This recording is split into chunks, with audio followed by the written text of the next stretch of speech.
Денеска разговараме со пратеникот Миле Левков од ВМРО ДПМН. Добар ден, господине Левков. Добар ден, благодарам на поканата и благодарам за тоа што се одлучивте да поразговараме денеска. Полете. Лака, вие поднесовте во собранието предлог закон за средно образование со кој што уверувате дека ќе се подобри наставата на средношколците. Кои се вашите ставови околу тоа? На кој начин би им се помогнал? Ние поразговаравме во саботата, имавме средба со Сојузот на средношколци на Македонија и поразговаравме за нивните барања и за нивните проблеми и во таа насока и нашиот предлог на закон како пратеничка група и како членови на Комисијата за образование и наука изразивме нашите ставови дека единствено можно решение во овој момент е измена на законското решение, односно измена на законот за средно образование со насока да се сменат и правилниците за полагање на матурата за оваа година, затоа што барањата на средношколците беа разумни, можам да кажам, затоа што останува збор за ученици кои што една година не влегле во училиштата, практично не влегле, ги сослушавме нивните аргументи, тие не бараат да не полагаат државна матура, туку бараат истата да биде скратена и сметаме дека тоа е навистина разумно решение. Како аргументи кои што го користело Министерството за образование и наука кога ги имале средбите со средношколците, тоа дека 14.000 средношколци веќе го пријавиле полагањето на државната матура. Ние сметаме дека тоа е еден показател дека средношколците во Македонија навистина и во време на криза постапуваат одговорно. Тие нашле начин како да го пријават, односно не се откажале од целиот тој процес и сега многу разумно бараат од институциите да и излезат во пресред. Нашиот удел како опозицијска пратеничка група е да го поднесеме тој предлог закон, иако ние сакаме овие прашања, не сакаме да се политизираат, не е потребно да влегува политиката во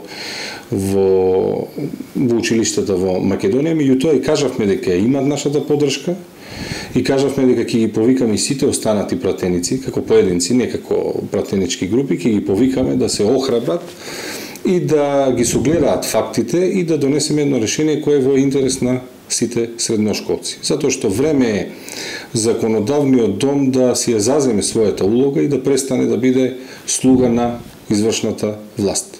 Абсурдно е да имате законодавен дом и да имате пратеници од власта кои што слепо ќе ги слушаат насоките на министрите. И не само за ова, ние пред некој ден започна една дискусија во Комисијата за образование и наука, каде што побаравме јавна расправа за новата концепција на Мила Царовска. Да ви кажам, наидовме на еден многу чуден однос.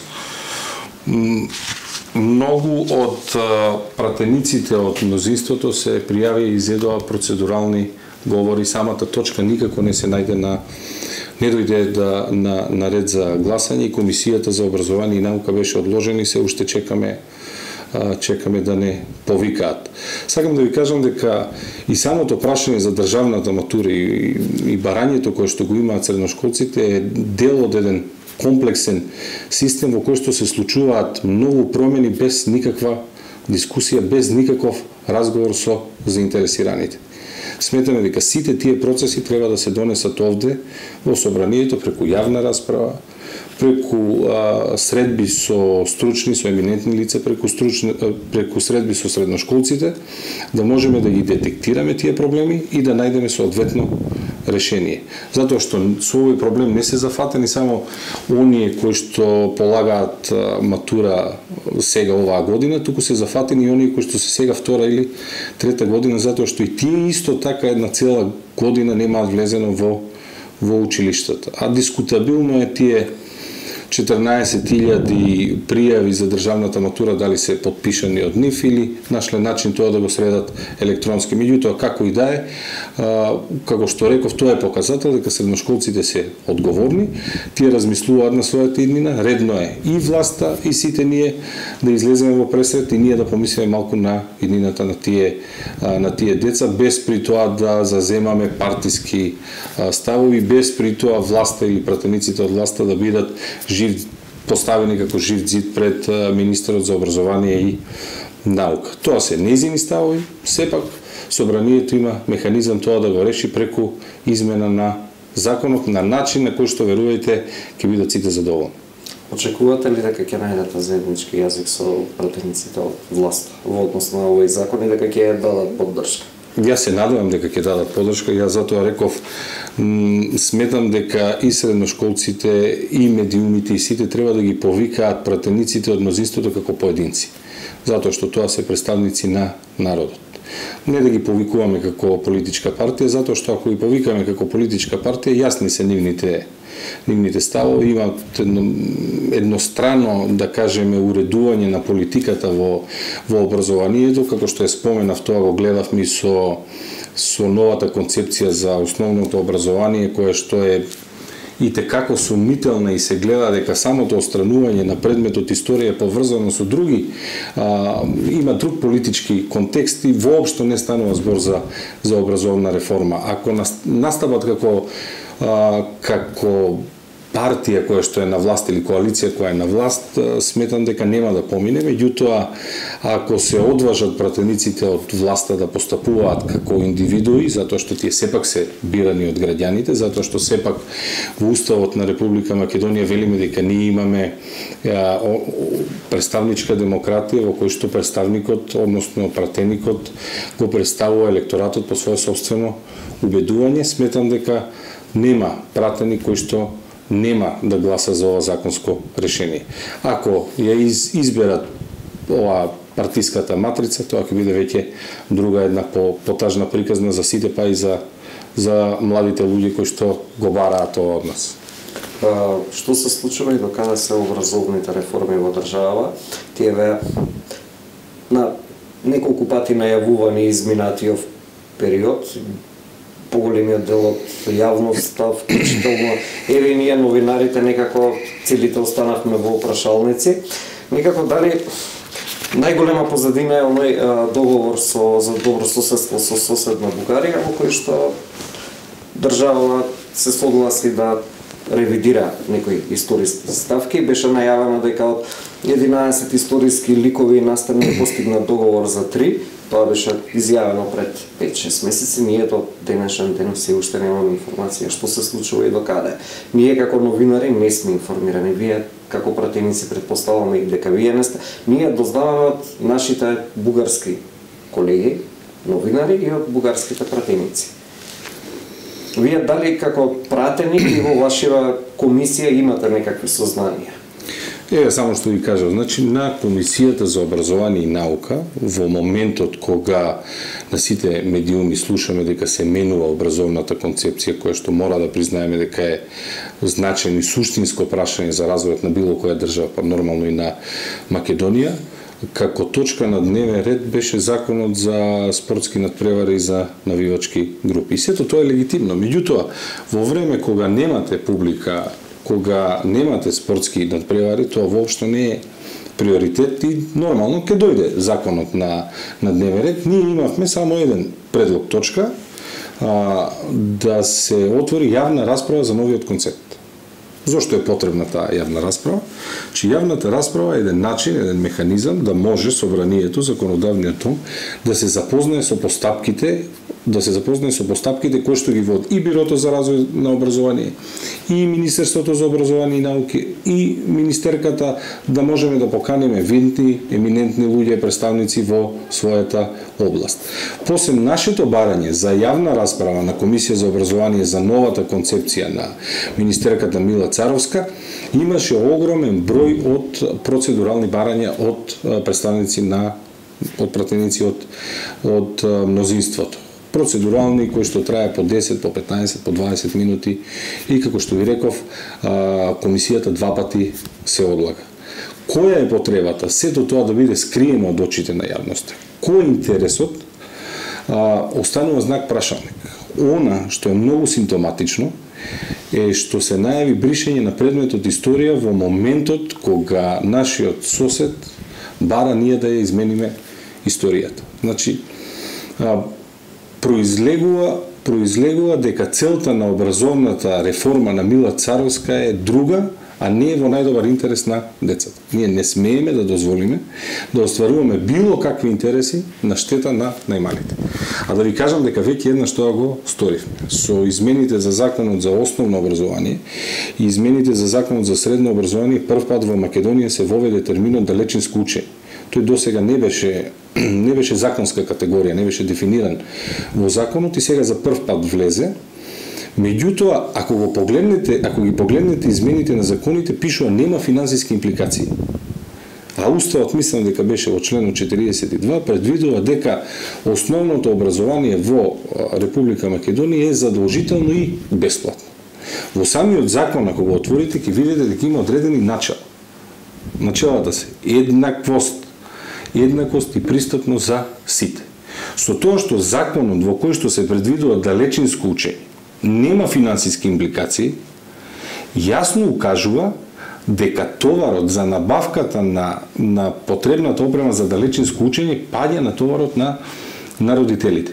Што значи дека се прекршува Уставот, односно дека во Македонија основното образование да е задолжително, меѓутоа не е бесплатно, односно дека е прекршен Уставот. И тоа се направи еднаш поради да кажам неспособноста на власта да ги реализира проектите, која што неспособност ја видовме со националната платформа за учење, која што воопшто и не функционира, па сега имаме едно цело образование кое што функционира на отворена платформа како што е Microsoft Teams. Најверојатно тие пресметаа дека тоа е една обврска која што тие не можат да ја исполнат и затоа решија да го остават како сива или неуредена зона, меѓутоа фактот дека Уставот е прекршен останува. Сега на истиот тој начин тие се обидуваат и да ја протнат новата образовна концепција без никаква јавна дискусија, без никаква јавна расправа. А да не зборувам за потценувачкиот однос на министерката Мила Царовска кон целото образование. Значи имаме едно образование кое што работи со чисто популистички. Сега за сите кои што работеле во образование, јас доаѓам, сум работел во средното образование, тоа е крајно навредливо.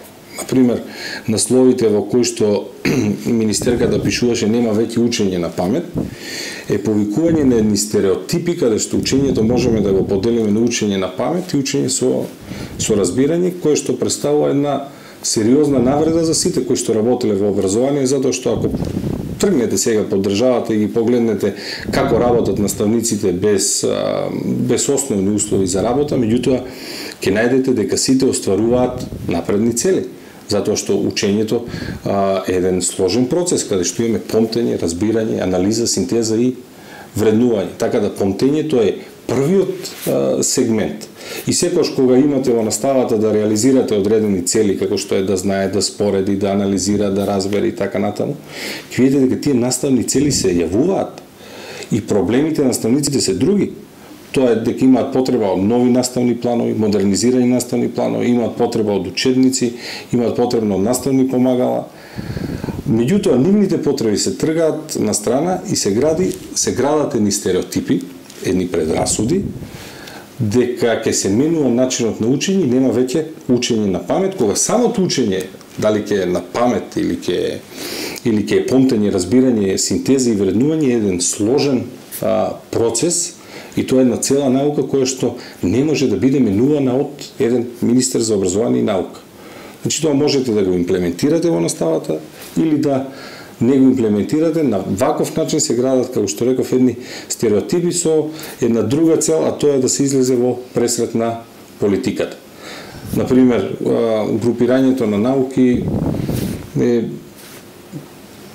еден проблематичен процес сам по себе, затоа што секогаш кога работите науките имате еден природен процес на одделување едни едни од други. Зошто се одделуваат науките една од друга? Која е поентата? Науките се одделуваат една од друга поради развојот на специфичните методи со кои што се занимава една наука, затоа што методите, како пат или начин да стигнете до одредено сознание, може да бидат општи и посебни за одредена наука. Како општи методи се логичните методи. Како што се развиваат науките, тие си развиваат своји собствени специфични посебни методи. Сега кога ќе ги групирате методите на начинот на кој што тоа го предвидува министерката, наставниците ќе имаат проблем со кои методи да ги користат кога ќе ги пренесуваат своите знаења. Например, ние кога сме ги користеле поврзувањето помеѓу различни теми, например, ќе учиме за трговски друштва, јас ќе предам основи на право, јас ги учам од еден аспект, користејќи одредени методи, користејќи го правниот метод. И зборуваме за одреден облик на трговско друштво како што е регулирано со Законот за трговски друштва. По предметот бизнис ќе го учат користејќи други методи кои што се специфични за таа наука и така натаму. Сакам да кажам и историјата, и географијата, и тие кои што сака да ги групира, секој си има свој метод и не може да бидат групирани на тој начин. Меѓутоа тоа не е мое да го кажам.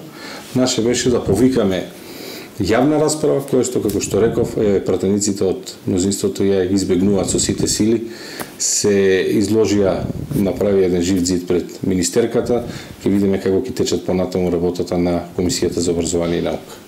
Накратко само уште едно прашање околу оваа тема.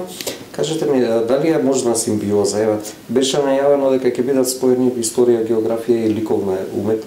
Ние немаме ни кадар за тоа. Апсолутно, едни од забелешките се дека вие кога ќе започнете ваква реформа треба да започне од високошколските установи, каде што прво ќе го создадете кадарот, а потоа ќе тој кадар нормално кога ќе ги стекне тие потребни компетенции, ќе може да работи со учениците. И ние целосно забораваме на компетенциите кои што треба тие да ги посетуваат. Зошто? Затоа што, како што реков, се избегнува секаква дебата. И гледате, не можете вие да имате министер кој што има селективни разговори. Одбира со кој наставник, со кој директор, со кој поединец ќе разговара и секојаш во зависност од политичката определба. Како што реков веќе еднаш, не смееме да дозволиме во образованието да влезе политиката. Без разлика дали е една партија на власт или друга партија на власт, знаењата со кои што треба да се стекнат новите генерации не треба да бидат поврзани со никаква идеолошка, ниту партиска матрица. Она што го прави министерката е чиста спротивност на целото тоа. Господине Левков, вие важите за еден од, така да нарекуваат, за еден од најбучните пратеници во собранието. Последниот период беа донесени низа закони кои што беа донесени со препознатливо европско знаменце, кое што беше нотирано од Европската комисија дека се злоупотребува во неколку наврати. Еден од тие закони е и законот за попис. Можен ли е попис на 2 месеци од сега, без позната методологија? Што да кажам, кога станува збор за законот за попис, навистина имавме многу дебати овде во собрание, се обидовме да реагираме, се обидовме да укажеме, меѓутоа сето она што ние зборувавме за жал за власта останаа глуви на нашите барања. Многу апсурди во целиот процес, во целиот попис. Апсурдно е замислен и верувам дека апсурдно ќе биде и спроведен. Додека видовме дека многу поразвиени држави од нашата го одложуваат пописот заради ковид ситуацијата и гледаме дека тие истите држави сега влегува во процес на вакцинација и ги вакцинираат своите граѓани, ние насилно туркаме еден процес на попис на населението со еден закон кој што е конфузен, недоволно јасен. И тоа во многу наврати, ако го отворите законот, ќе видите дека се појавува како нелогичности и повторно за начинот на спроведување на пописот дознаваме од контактни емисии, дознаваме од радио емисии каде што гостува директорот на Државен завод за статистика и така натаму. Немаше никаква методологија. Базите на податоци со кои што треба да се вкрстат се само таксативно наброени. Во самиот член, мислам дека беше 35, имаме една противречност. Ставот 1 вели пописот ќе се изведува непосредно, за во наредниот став да пишува податоците ќе ги дава оној кој што му е најмногу познат. Сега, ако вие во законско решение сте напишале дека податоците се собираат непосредно, тоа не е некој збор со кој што вие можете да се играте во текстот на законот. Значи ние имаме кај нас непосредно гласање на избори. Референдумот е непосреден облик на изјаснување. Што значи непосредното? Дека никој освен вас не може да отиде и да го оствари правото на глас. Тоа е за референдум или за гласање. И сега, истата таа формулација во членот 35 во ставот 1, велиме непосредно ќе ги дава, изгледа добро, за во наредниот став 2 ќе ги дава оној кој што му е најдобро познат, без никаква дефиниција кој му е најдобро познат. Оставаме преголема, како да ви кажам, оставаме преголема сива зона. И затоа ниту ние како опозиција, па ниту гледам дека ниту граѓаните имаат доверба во целиот процес. Самиот закон нема јасни дефиниции. Ние во законот немаме дефиниција, секој закон си има поимник и таму ќе треба да ги ставите, нели, клучните поенти. Ние немаме поимник што значи постојано живеалиште, привремено живеалиште, тие термини ги нема никаде. Сега се предвидува податоците да се собираат непосредно, се предвидува да се собираат податоците преку оној кој што му е најдобро познат, каде што ќе дава матичен број, и се предвидува да има преку електронска апликација. Имаме 3 извори на податоци кои што ќе треба да се усогласат со базите на податоци. И при тоа, тие собрани податоци, нема јасна методологија како ќе бидат собирани, како ќе бидат укрстувани. Дали месеци пред одржување на попис. Да, дали ќе имаме резидентни, дали нема да имаме нерезидентни, за да го слушнам директорот на Завод за статистика на некоја емисија, да, ќе имаме, вика, ќе ги споредуваме со податоците кои што мислам дека рече, да не го парафразирам, Министерство за внатрешни работи, ќе знаеме кои не се овде.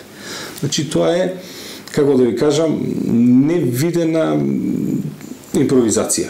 Значи, не можете за еден процес за кој што сте предвиделе 522 милиони денари, кој што треба да чини 9 милиони евра, за кој донесуваме законско решение, да се сведува на тоа да биде уредуван со подзаконски акт на начин на кој што ќе одлучи директорот. Сметам дека требаше да има една подобра, поотворена дебата, поотворен начин на донесување. Власта не смееше да си дозволи на ваков начин да го протурка и дефинитивно пописот требаше да биде одложен како што видовме дека се одлага во другите држави. Меѓутоа, ако го одложевме пописот, сега јас и вие немаше да разговараме за пописот, ке требаше да разговараме за вакцините, така да сметам дека добро наметна една добра тема во општеството, каде што ние сите разговараме за пописот, а ги забораваме тие суштинските теми како што е вакцинирањето. Дополнително СДСМ има роучоу низ градовите, вчера беа во Кочани, се ажурираат. Јас не знаев дека ажурирањето, кога ги слушнав бројките, го гледав Лјупчо Николовски, кога слушнав бројки 20.1563 тимови, јас помислив дека тргнало вакцинирањето и во Кочани. Си викам, еве, конечно добра вест, за на крајот да разберам дека во теке ажурирање на членството. Најверојатно секаде во светот за да преживеат луѓето им требаат вакцини, борбата со болеста, кај нас за да преживеете создадува таква ситуација во која најверојатно ви треба партиска книшка. И затоа мислам дека тие сега го туркаат пописот и затоа ги туркаат и образовните реформи за да можете да се скриете таа неспособност. Кога сме веќе кај она корона криза, која што е во светски рамки, корона пандемија, ние сме во топ 5 држави по број на заболени, по број на починати на милион жители, но нема никаде на ниједна листа по број на вакцини. Сите држави, ние сме последна држава во Европа каде што се уште не е започнал процесот на вакцинирање. Ќе побарате ли интерпелација од министерот Филипче? Да, во тек е една интерпелација која што ја побаравме, треба во среда да има седница за катастрофалната надворешна политика на Никола Димитров, ќе побараме интерпелација и за Филипче, затоа што ситуацијата е повеќе од катастрофална. Не знам, еве, вие сте новинари, вие и подобро знаете од мене, и се сеќавате на оние маратонски пресконференции каде што се даваа совети како најдобро се перат раце, како најдобро се чисти кујна, како се одржува, не знам, предсовје, како се пазари. Се сеќавате на прашањата дали да се реновира дома, па имаше една цела дебата во општеството дали дома смеете да реновирате или не смеете да реновирате. И сега од таму дојдовме до ситуација, некаде околу нова година, уклучувам и социјални мрежи и телевизија, гледам дека Министерство за здравство во Македонија се занимава со снимање спотови. Значи, гледав како тече една песна Jingle Bell, се дотерува двајца млади луѓе, едниот става кравата, се договараат како ќе го поминат, како ќе ја поминат новогодишната вечер. И сето тоа го прави, замислите, Министерство за здравство. Тоа е катастрофа. Мислам, самиот нивен подпис на тоа треба да се срамат од тоа. Меѓутоа не. Тие имат популизам. Значи имавме пресконференции кои траја со сати за миење раци, имаме рекламни спотови за кампања Седи дома. Меѓутоа, ако размислите, ќе видите дека кампањата Седи дома не бара никакви ресурси, не бара никаква заложба од министерот Венко Филипче. Кампањата Седи дома бара заложба од вас, од вашите родители, од вашите деца, од тие што се во вашето обкружување. При тоа, за кампањата Седи дома, вие треба само да трубите Седи дома и да покажувате со прст ако некој ја прекршил мерката. А од друга страна, за вакцинација е потребно да се преземат реални чекори. И на крај што се случи? Ниту вие новинарите, ниту ние пратениците, ниту граѓаните, никој не е запознаен со процесот на регистрација. И гледаме вести во Србија каде што Брнабич кажува дека вакцините во Македонија не се регистрирани. Сметам дека е срамота за оној човек кој што држал пресови со сати како се перат раце, да не излезе да ја објасни на граѓаните до каде е постапката. Имаме видео во кој што вели да, имаме директен договор со Pfizer, имаме друго видео од Заев кај што вели нашето законодавство не дозволува директни договори. Сега ние не знаеме до каде е постапката. Меѓутоа ние знаеме еден факт, дека во моментот кај нас во Македонија има 0 вакцинирани. И додека го снимаме еве ова интервју, сега во Собраниската сала во теке еден закон со кој што се предлага измена закон за лекови, кој што е предложен од група пратеници. Значи, дури ни Министерството за здравство не нашло време да го склопи законот, да го состави законот и да се појави како предлагач. Која е нивната намена, која е нивната цел во општеството ако потврдиле на сите тие полиња?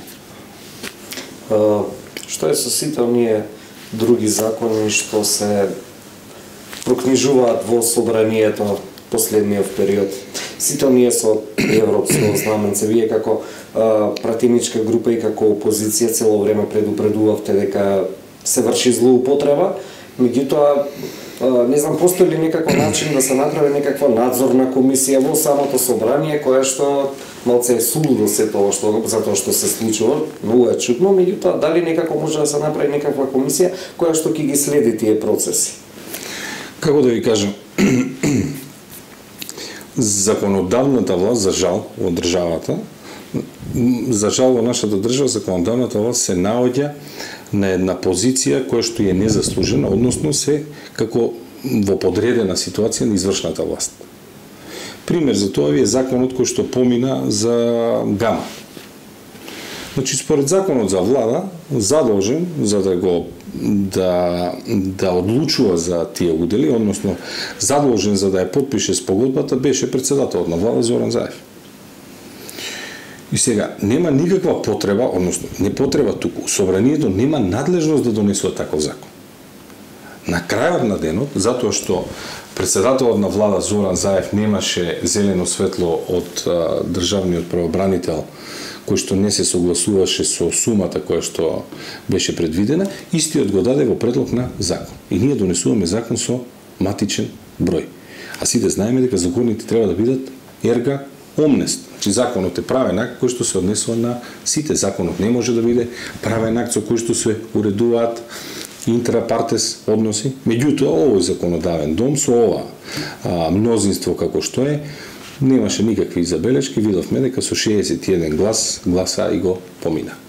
Значи, ако имаше барем малку доблест, тие немаше да дозвол, без разлика што се тие дел од мнозинството, без разлика што се дел од мнозинството. Меѓутоа, ако градите правна држава, ако таа надлежност е на председателот на владата, вие ќе оставите таа обврска да се заврши тој самиот, а не тоа да се доведе во собрание. Да не зборувам за законите понатаму, се ставаат и во скратени постапки, и со европско знаменце, и се менуваат закони, и најчесто станува збор за усогласување со законот за прекршоци, каде што се менува ставката за глобите. Без при тоа се отвораат законите, без при тоа никој да има суштинска дебата за другите аспекти кои што треба да бидат променети. Еве, например, јас лично се изненадив законот за инспекцијски надзор во трудот. Значи, донесувате закон за инспекцијски надзор во труд во година која што беше обележена со ковид кризата, во која што, како што реков, имаше кампања Седи дома, и во која што дел и од администрацијата, дел и од приватниот сектор беа насочени да седат и да работат од дома. Че ви имате целосно нова реалност. И вие го менувате законот за инспекција на труд и не предвидувате начин на контролирање на работа од дома. Што е апсолутен минимум. Ако вие сте законодавец, вие треба да ги следите оние работи кои што се случуваат во општеството, затоа што, нели, законите имаат императивен и индикативен карактер. Да, вие ќе наредите, меѓутоа треба да ги слушате индициите кои што доаѓаат. Ништо од тоа немаше. Понатаму немаше никаква измена, ако ги погледнете бројките, јас си посочив на тоа. Жалби за прекршување на работна дисциплина, ако ги погледнете бројките спрема невладениот сектор и спрема Министерство спрема Инспекторат за работни односи, ќе видите дека бројот на пријави е 1:7, 1:8. Значи, ако имате вкупно 500 пријави кај инспекторите за прекршување на некој права од работен однос, во невладините имате 4, 4,5, 5,5 илјади и така натаму. Односно, ви укажува дека имате една институција во државата која што не ужива никаква доверба. И вие не правите ништо во таа насока, и на крајот премиерот, го гледам на телевизија, и вика да, ние донесовме закон и да не ги фаќаат клетви ова инспекторите. Не знам дали видовте. Мислам, крајно несериозен, подценувачки однос према институциите во државата, и знаете, секогаш кога имате такво понижување, кога имате таква ситуација како кај нас, и се свртувате кон суеверие, така да ширите суеверие, само со една цел, за да никој не дискутира, не разговара за суштинските работи кои што се потребни. На крајот на денот и новинарите и граѓаните ќе известат да, донесен е нов закон, ќе се посмееме на тоа дали ги фаќа клетва инспекторите или не ги фаќа клетва, а за сите прекршувања на правата на работниците во Македонија и во источниот дел, за тоа што некој работат од дома, а вие немате механизам тоа да го контролирате, за тоа не разговараме, барем не во оваа влада. Господине Левко, вие доаѓате од Кочани. Во октомври не очекуваат локални избори. Кажете ми, се променили, на кој начин се променива општина Кочани последниве 3,5 години, 4 години? Како да ви кажам, додека во цела држава го споменуваме, често зборуваме за макроекономските индикатори на ковид кризата, никој за жал во државата не разговара, барем според мене треба отворено да разговараме за макроекономските индикатори од неуспесите на локалните власти. Затоа што секој потврлање од ветувањата кои што тие ги даваат на локалните избори си имаат своји последици, тие последици се и за економијата, и за животната средина, и за граѓаните. За жал се случи ова ковид криза во кој што како главен виновник се појави болеста COVID-19 и другите теми се затвори. Ако погледнете Кочани, ќе видите дека Кочани нема никакви сериозни инвестиции. Ништо не се случува во Кочани. Единствено што работи локалната власт е асфалтирање на одредени улички. Кочани од друга страна има едни сериозни проблеми затоа што локалните власти потврлаат на сите поли. Пример, не знам дали сте знаеле дека градот Кочани нема донесено детални урбанистички планови за градските четврти. Имаме сите што се градски четврти во градот, нема донесено детални урбанистички планови. Ако немате донесено детални урбанистички планови, не можат да инвестираат.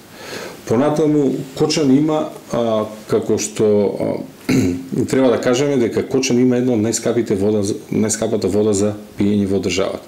Че во Кочани граѓаните плаќаат и најскап метар кубен вода, плаќаат и за отпадната вода. Високата цена на водата е поради тоа што Кочани користи препумпна станица и троши електрична енергија за да ја доведе водата до граѓаните.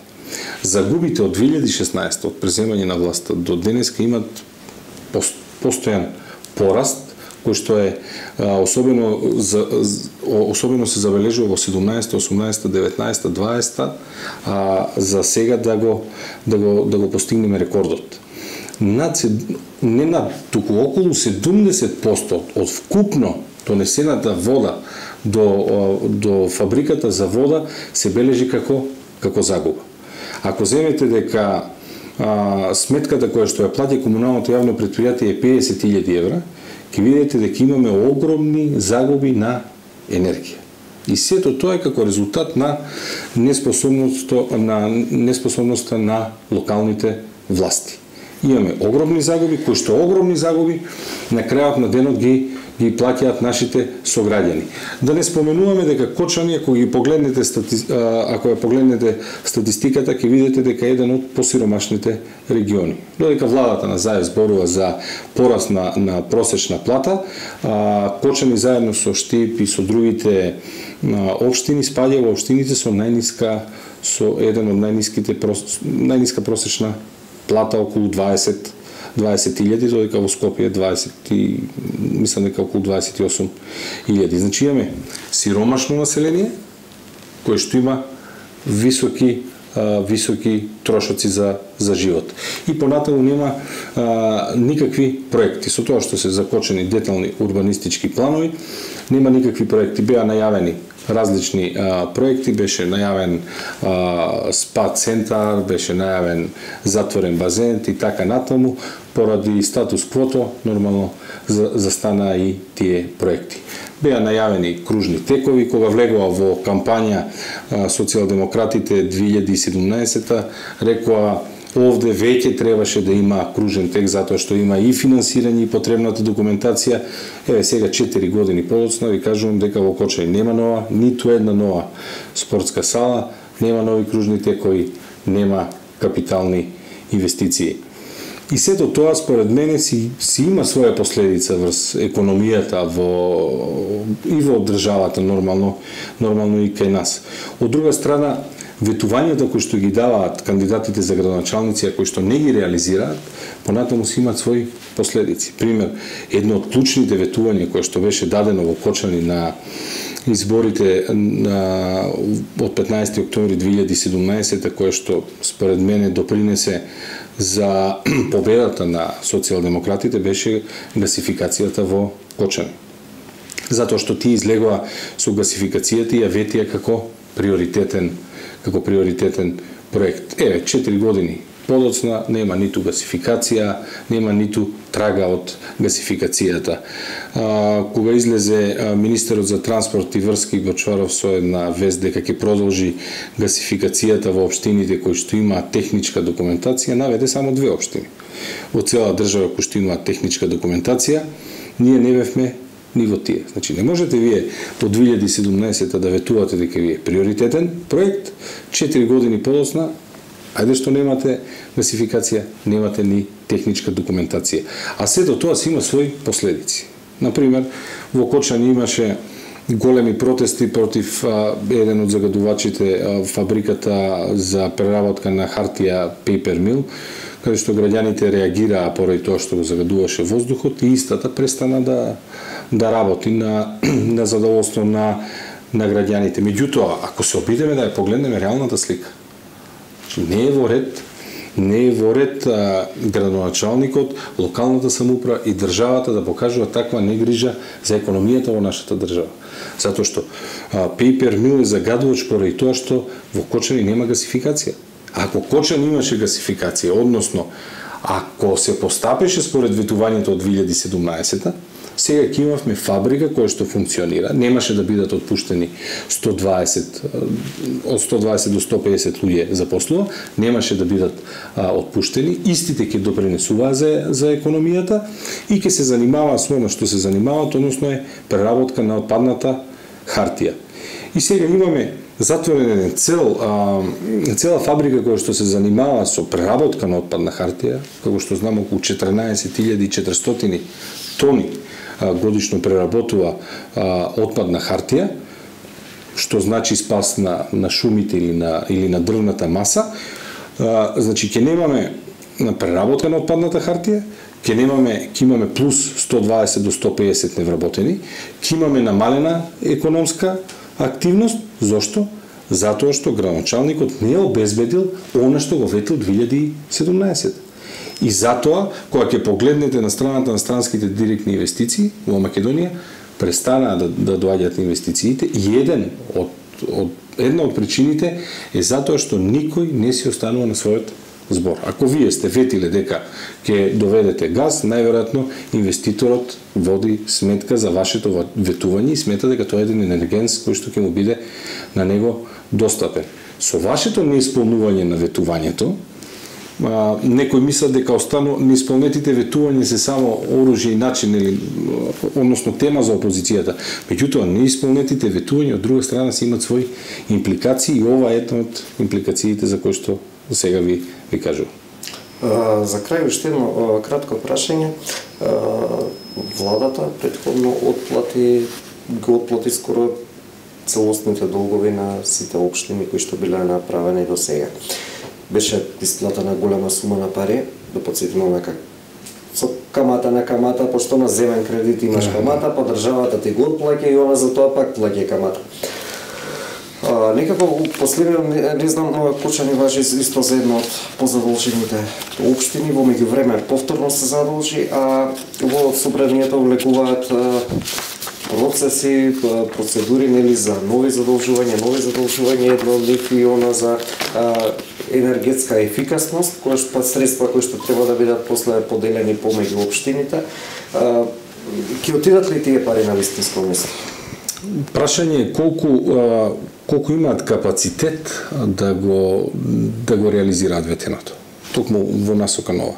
Че сега според законот се предвидуваат нови 25 заем од Светска банка за нови 25 милиони евра за енергетска ефикасност, кој што треба за често исполнување треба да се грижат истите оние луѓе кои што не успеа да реализираат во претходните 4 години ниту едно од дадените ведувања.